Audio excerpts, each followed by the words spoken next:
They say some jewels sparkle with the light of the heavens, others with the fire of the earth. But the Black Orlov, it glimmers with something far darker, the kind of light that feels less like beauty and more like a warning. Legend whispers that this stone was never meant to rest in human hands.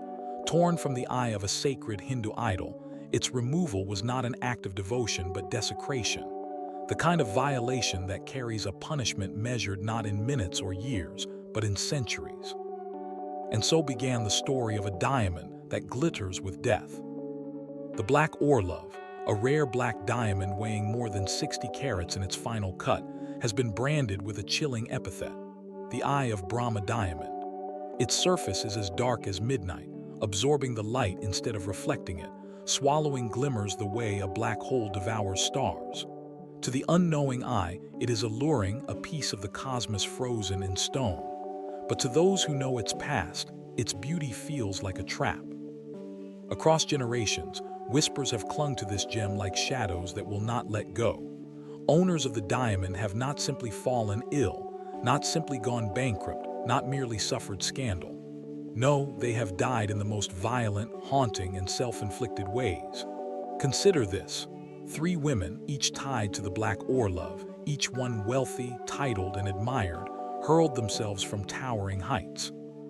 Princess Nadia Orlov, the Russian noble whose name the diamond still carries, plunged from a building in Rome. Another aristocrat followed, her body broken on the pavement after a similar fall. And then yet another, repeating the same grim pattern. 3 deaths, 3 jumps into eternity, all with the same jewel hanging around their neck as though gravity itself had been summoned by the curse. It is not only the gruesome repetition of tragedy that unsettles us, but the sheer precision of the pattern. The way the deaths echo each other, like a chilling refrain sung across time. Can such a chain of events truly be coincidence?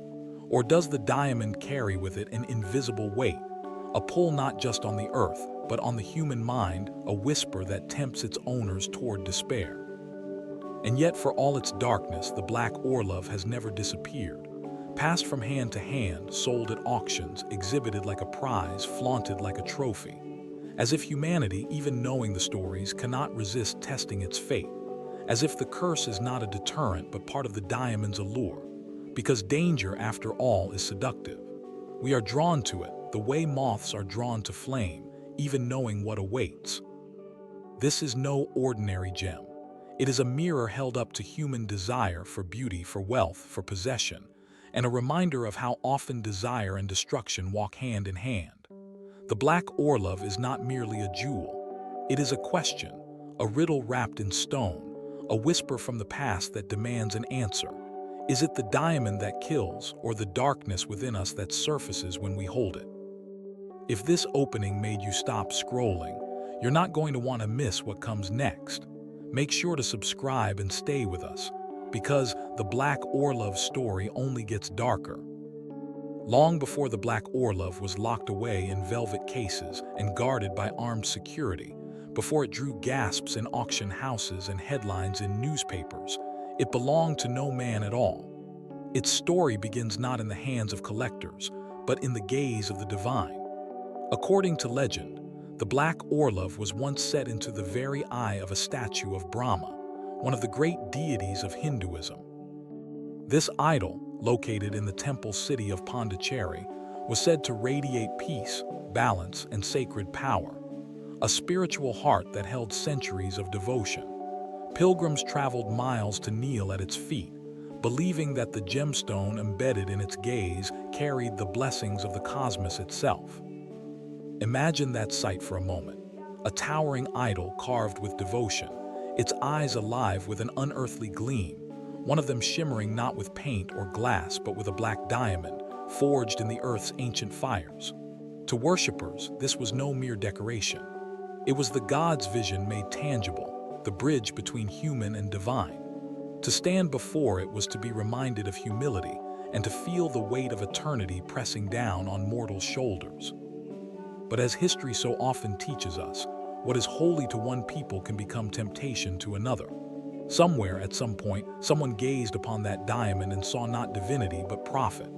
They did not see the Eye of Brahma, they saw carats, wealth, status. And so, under the cover of ambition or perhaps desperation, the gem was wrenched from its sacred resting place.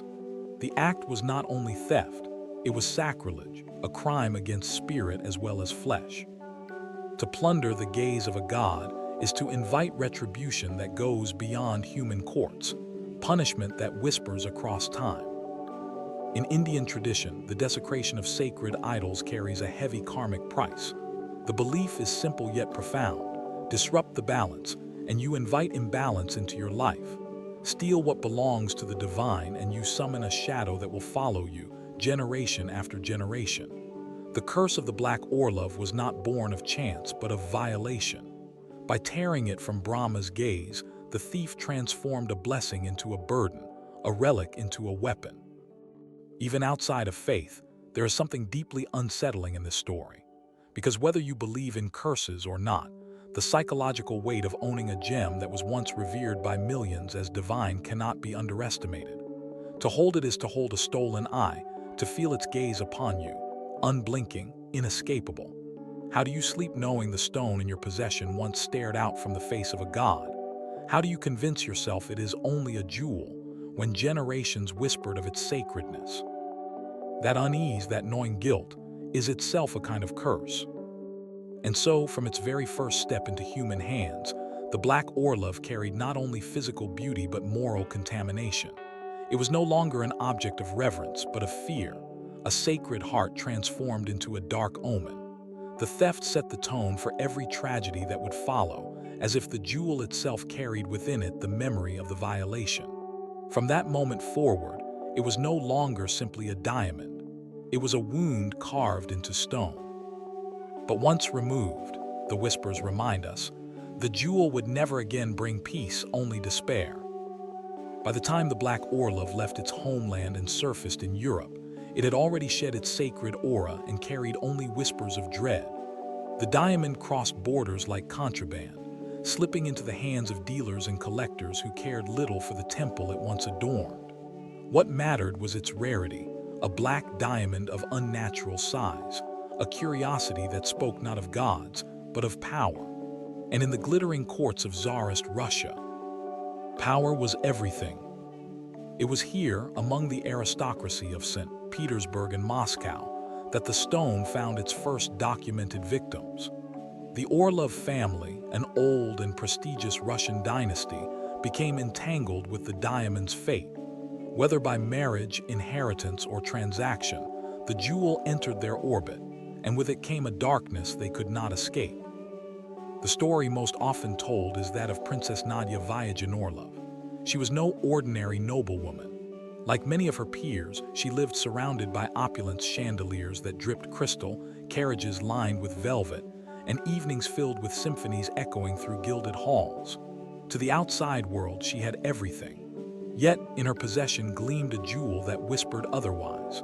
The Black Orlov sat against her chest, a stone so dark it seemed to drink the light of the ballroom. But luxury has a way of hiding fractures. Beneath the sheen of royalty, Nadia's life was unraveling. Accounts vary, some say she was haunted by debts, others whisper of doomed romance. Still others insist that despair was seated the moment she clasped the diamond around her neck. Whatever the cause, her end was brutal, shocking, and eerily symbolic. In Rome, far from her homeland, Princess Nadia hurled herself from a tall building, her body shattering on the stone below. The fall silenced the music, silenced the laughter, and left behind only the black diamond as a reminder. And she was not alone. Another aristocrat, unnamed in many records, her story swallowed by the secrecy of noble circles, met a similar fate. She too leapt from a great height, ending her life as abruptly as the princess had.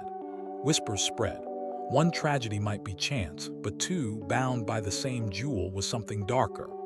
Families who had once coveted the Black Orlov began to look at it with suspicion, their gazes shifting from awe to unease. These deaths were not merely personal misfortunes. They were ruptures in bloodlines, fractures in dynasties that prided themselves on their immortality through lineage. For Russian nobility, legacy was everything, and to see heirs and princesses cut their own stories short was not only scandal but sacrilege. The curse did not just claim lives, it claimed continuity, erasing futures in the blink of an eye. And yet the diamond survived. Like a parasite, it outlived those who carried it, slipping from one aristocratic hand to another. Each death only added to its reputation, and paradoxically, to its allure. The same nobles who feared it also whispered about it, as though to own the jewel, even for a short time, was to brush against destiny itself. In these early chapters, the Black Orlov carved out its reputation not as a jewel of wealth, but as an omen of ruin. Its victims were not faceless strangers, but figures of prestige, women whose deaths echoed across Europe. And still the diamond moved forward, glittering with silent hunger, waiting for the next hand to claim it. And so the pattern began, beauty entwined with despair, luxury laced with death. The first victims had fallen, but the Black Orlov was far from finished. Death is tragic in any form, but when death repeats itself in eerie precision, it transforms into something far more unsettling, a pattern. The Black Orlov's history is not haunted by a single misfortune, nor even by coincidence. It is haunted by the same ending, replayed like a grim refrain. 3 women, all tied to the jewel, all leaping from great heights, their lives ending in a single, devastating act of surrender to gravity. The first leap was shocking enough. Princess Nadia Orlov, a name of elegance and prestige, shattered her legacy the moment she stepped from that building in Rome. Whispers spread rapidly through aristocratic salons. A princess had fallen, and she had owned the cursed diamond. But in those first hushed retellings, many still dismissed it as a tragedy of circumstance, a woman overcome by personal troubles. But then came the second. Another noblewoman bound by bloodlines and wealth followed the same haunting path. She too leapt from a building, her death echoing Nadia's with uncanny similarity. What are the odds? What force compels not one but 2 women connected by the same jewel to seek release in the same way? By now, rumors of the curse were no longer whispers. They were shouts, warnings traded in candlelit drawing rooms, confessions muttered in the shadows. And then the third. As if the diamond itself demanded ritual, demanded symmetry. Another woman again tethered to the Black Orlov, again choosing a fall over a future. 3 deaths, bound not just by despair but by method. Not sickness, not accident, not even murder. Each one chose the same exit, a leap into eternity. There is something uniquely chilling about these deaths. To leap from a height is not an impulsive act. It is a confrontation with fear, with pain, with the finality of impact. To do it requires both desperation and determination. That 3 separate women at different times and in different places all arrived at this same decision, while linked to the same diamond, twists coincidence into something almost ritualistic. The diamond was no longer just cursed, it was branded the suicide stone. Skeptics argue, of course, that depression, scandal, or personal turmoil could explain the deaths. That coincidence plays cruel tricks. Yet even the most rational among us cannot ignore the weight of repetition. Psychology tells us patterns create belief, and belief itself can kill. If a woman believes she wears a cursed jewel, if she hears whispers of doom every time it catches the light, does the curse even need to exist? Or is belief enough to drive her toward her fate? This is the darker genius of cursed objects. Whether the curse is real or imagined, its power lies in the stories people tell, in the shadows it casts over every decision. The Black Orlov did not need to whisper. Its reputation did the whispering. Every time a hand reached for it, it carried not just the weight of carats, but the burden of death. Still, the diamond did not vanish. It continued to circulate, to tempt, to dazzle. For some, the curse was not deterrent but a lure. To own it was to dance with death, to tempt fate, to prove oneself untouchable. But the bodies left behind told another story. Coincidence or curse? Skepticism or proof? These questions have never found an answer. What remains undeniable is this. The Black Orlov has drawn from humanity not only fascination but blood. And in those 3 chilling leaps, it cemented its place in history not as a jewel of fortune, but as a diamond of despair. By the mid-20th century, the Black Orlov had become a paradox, a jewel too valuable to discard, yet too dangerous to keep.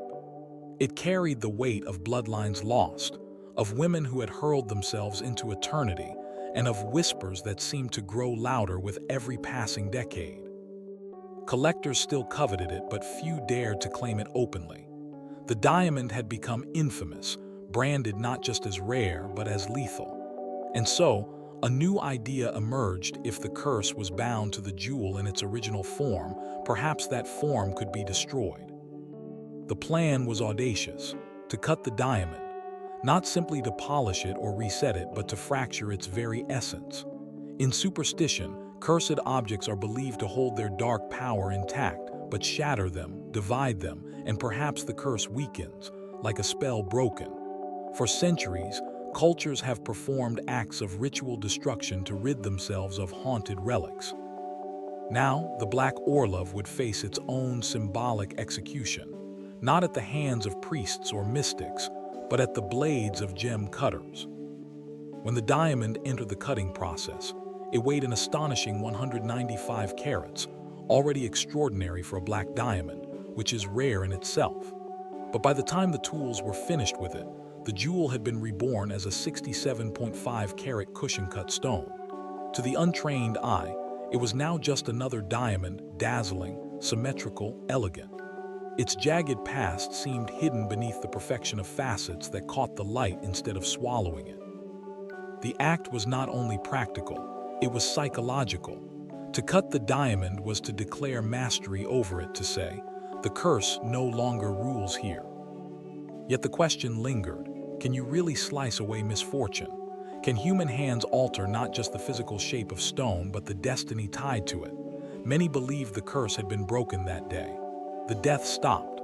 The stories of women leaping from rooftops ceased. Owners after the cutting lived to sell it, to display it, to profit from it. For some, this was proof. The curse was dead, buried with the diamond's old form. But superstition rarely dies so easily. For others, the recutting did not kill the curse. It merely disguised it. Like a predator that changes its camouflage, the Black Orlov might still carry its hunger, waiting patiently in its new form. After all, its history was still written in blood, and history is not erased by polishing stone. Psychologists might argue the cutting worked not by magic, but by belief. If a curse exists because people believe it exists, then destroying the form tied to those beliefs could sever the psychological thread. A smaller, more modern diamond might feel less terrifying, less ominous. Perhaps the curse was never in the jewel at all, but in the stories clinging to it. And yet, even in its reborn state, the Black Orlov never lost its eerie reputation. Newspapers still called it the suicide diamond. Auction houses still whispered of its dark past to entice bidders. The curse had not vanished. It had simply evolved, transformed from an active terror into a myth that shadowed every mention of its name. Had the curse truly been destroyed or only sharpened? The answer, like the diamond itself, remains faceted, reflecting not one truth but many. When the blades of the gem cutters had done their work, the Black Orlov entered a new phase of life. No longer a shadowy relic whispered about in aristocratic halls, but a polished jewel ready to step onto the world's stage. What had once been feared in private circles now became spectacle, a curiosity to be flaunted rather than hidden. And yet, beneath the glittering lights of display cases and the hum of bidding paddles in auction rooms, the ghost of its past never truly disappeared. Throughout the latter half of the 20th century, the Black Orlov began to appear in the kinds of places its legend seemed most ill-suited for: elegant auction houses in New York, London, and Geneva. Here, men and women with fortunes at their fingertips stared at the jewel as though daring it to harm them. The auctioneers leaned into the drama, spinning its history not as a deterrent but as a selling point. 3 women leapt to their deaths, they would say, letting the silence hang just long enough before adding, "But today, it could be yours." The irony was unmistakable. Tragedy became marketing, death became luxury. In showcases, the diamond sat like a dark star, drawing crowds not just for its rarity but for its reputation. Children pressed their noses to the glass wide-eyed, while their parents shook their heads and muttered half-jokingly about curses. Reporters, always eager for a headline, resurrected its story every time it surfaced. "The suicide diamond returns," one article declared. "Cursed gem to be auctioned," proclaimed another. Its aura had become inseparable from its market value.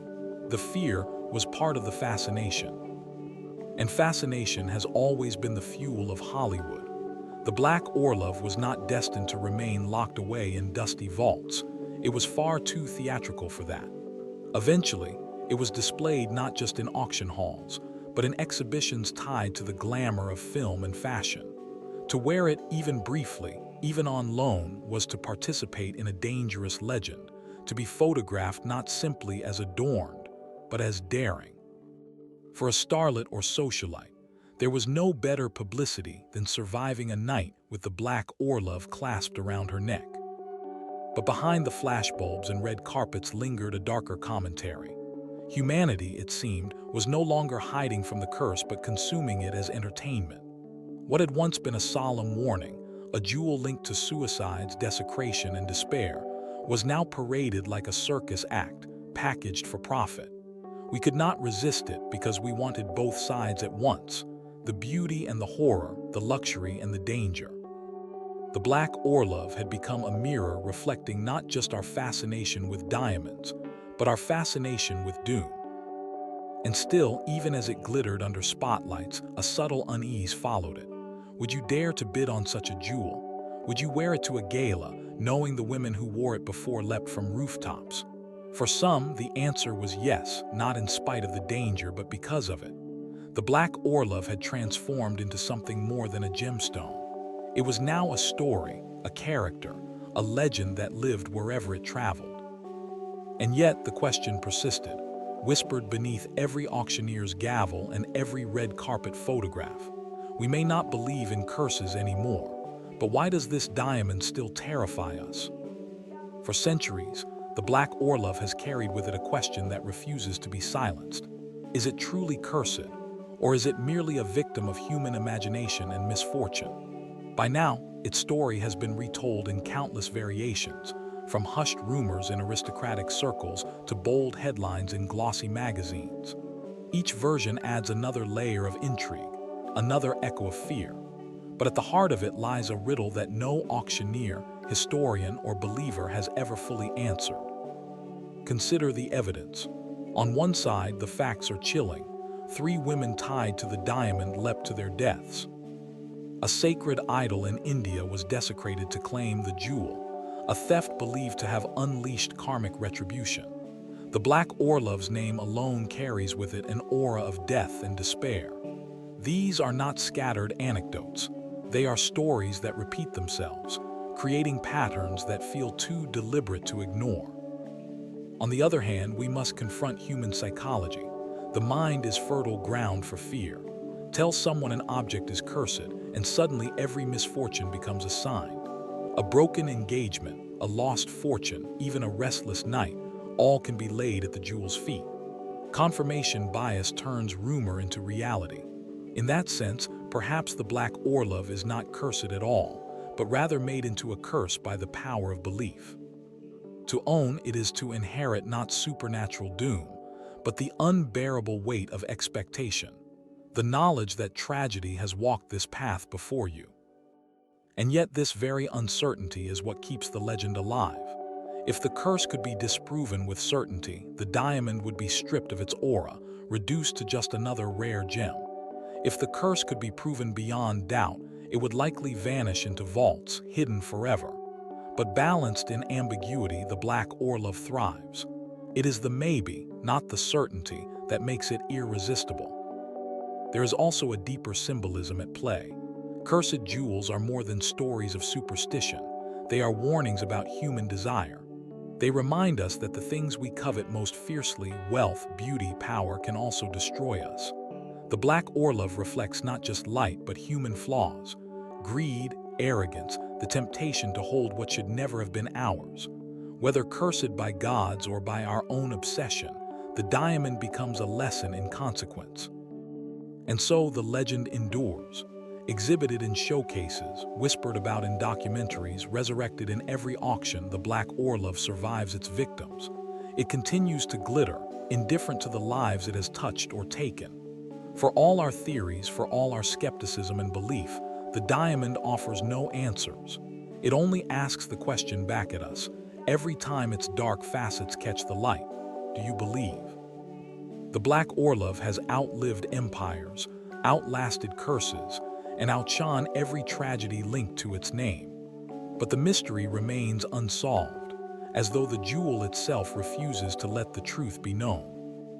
The Black Orlov has outlived its victims, but has it outlived its curse? As we close the final chapter of the Black Orlov's haunting journey, one truth becomes impossible to ignore. The diamond has always been more than a gemstone.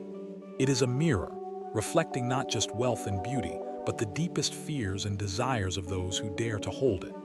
From sacred temples in India to the glittering ballrooms of Europe, from broken lives to museum displays, it has carried with it a paradox, a brilliance that dazzles, and a shadow that terrifies. Think about what we've seen.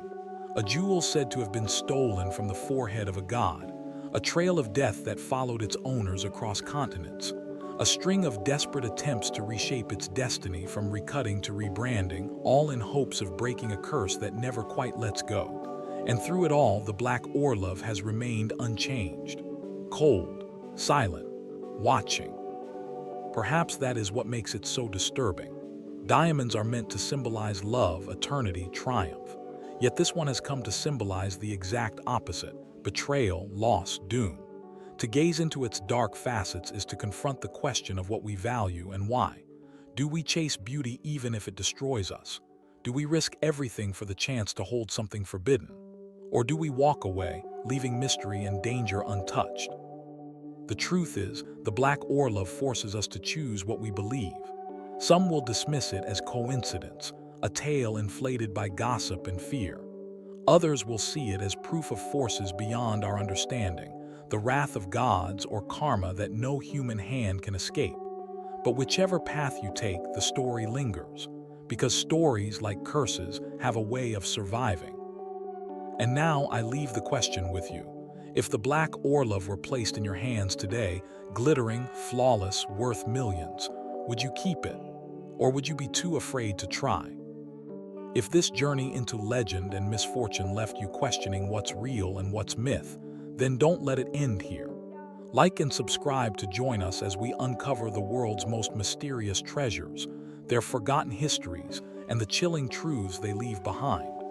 Because sometimes, the past doesn't stay buried, it stares back at us through the eyes of a diamond.